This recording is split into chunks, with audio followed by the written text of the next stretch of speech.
as college football starts. Tonight, USC is at Hawaii, South Carolina hosting North Carolina, and then prime time tomorrow night, Spartan Stadium.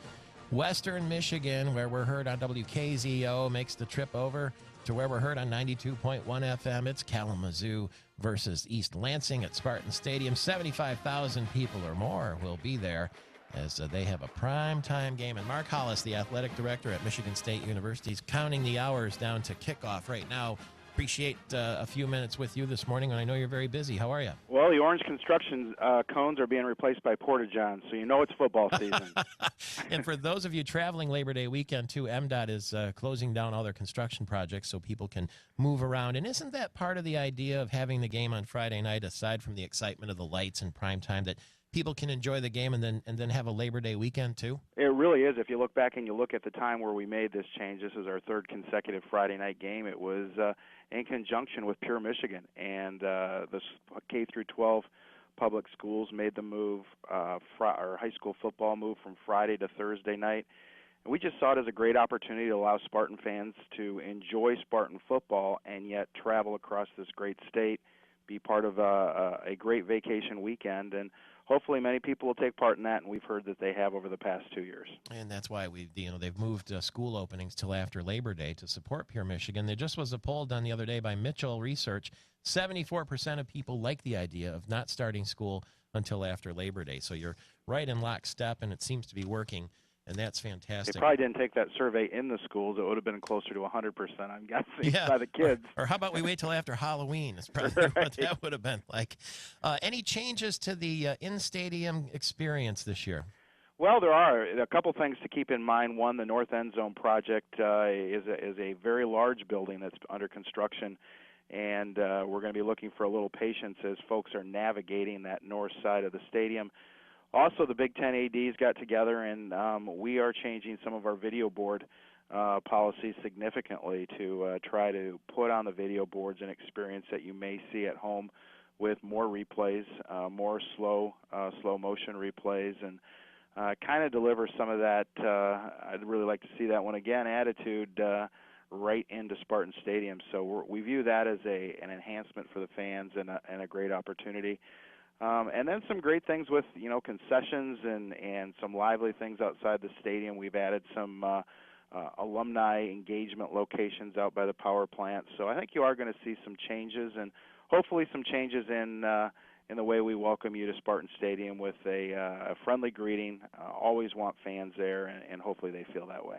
What do the referees and officials think about seeing some of those controversial replays in slow motion and so forth? I don't think they'll be as disappointed as you may think they are, because their accuracy rate is well into the mid-90, upper 90%, and in most cases, it reaffirms the call that was made on the field. I think in today's world where you have instant replay in the college game, it's not a bad thing to see it, because the right call is going to be made with that.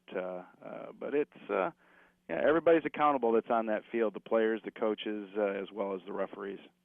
It's part of the frustration in being in the stadium is when you're waiting for a replay official to come up with the call, and you kind of got nothing to do. So we appreciate you putting the fans first and allowing them to at least see something entertaining on the video screen, or at least be part of it, or feel like they're a part of it. Tony Cuthbert? Mr. Hollis, do you think this is going to make all schools push for these bigger high-definition screens like you guys have, like the University of Michigan has? It's kind of like the fans are going to be part of the coaching process now, with whether or not Coach D'Antonio is going to throw the challenge flag out. If everybody's going nuts, it might help them out. Yeah, I think, many of the Big Ten stadiums already do have them, and I think it's something that's become part of the game. As one of the things this year, we as Michigan State and we as the Big Ten Conference had more revenues coming to our budget from television than from ticket sales. And what we're striving to do, and the most important thing, are the fans in the stands. Regardless of when you talk about money, you want environment, you want people on our campus to experience everything that's around it. So what can you do with game day in order to deliver that? And we do believe it's a significant part of the game. The NCAA basketball committee, we also addressed this about a year ago where we've made dramatic changes in what you see in video boards in the venues where the NCAA basketball tournament's being played. So what you're seeing is technology catch up with the fan base, and I think it's vastly needed. And that's one of the reasons we put these boards in here in the first place. Well, Tony, when it comes to those big screen TVs, all it takes is money. You That's know what right. I mean? They're not cheap. I'm just buying a 50-inch now, and we're talking. How big is that thing? If you were to have a 60-inch television in your living room, how big is one of the screens in the stadium? The one in the stadium is the size of a basketball court, so you're 50 by 120. See, it's a big piece of technology.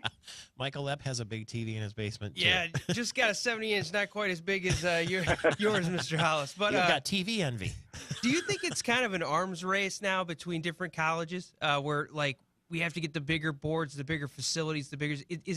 Is it kind of a must-do? That stadium at Minnesota is pretty glitzy too. Yeah, I hope it's not an arms race, and that's not the way we approach things at Michigan State. When you look at the North End Zone project, it very much is something that kind of came from neglect since the 1950s.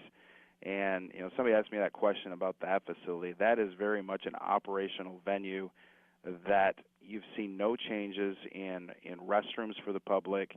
You've had media operating out of trailers or tents in the past, and that's not the way that you normally are looking at how you want to present yourself nationally to media. So when you look at video boards, I would argue that is a necessity in today's world, given how fans like to watch games, how fans like immediate reaction, and in that case, we were responding to the appetite of fans. North End Zone, we're responding to years of neglect. A locker room is the best example, where back in the 50s you had 60 kids on your team and the kids were much, much smaller. Well, today you have large guys and you have 110 that are dressing in the same space, and when you were watching pregame, you literally had guys banging shoulders as they're trying to get dressed for a football game. I view that as a necessity, not an arms race, but I am concerned and challenged with where our industry is going, and I think ADs and presidents need to be responsible in how we're making decisions in the future. And I believe we are college sports. I believe there's students that are supposed to be representing what we're trying to do. And we're looking forward to seeing the whole shebang Friday night. Mark Hollis, thank you so much for the valuable time.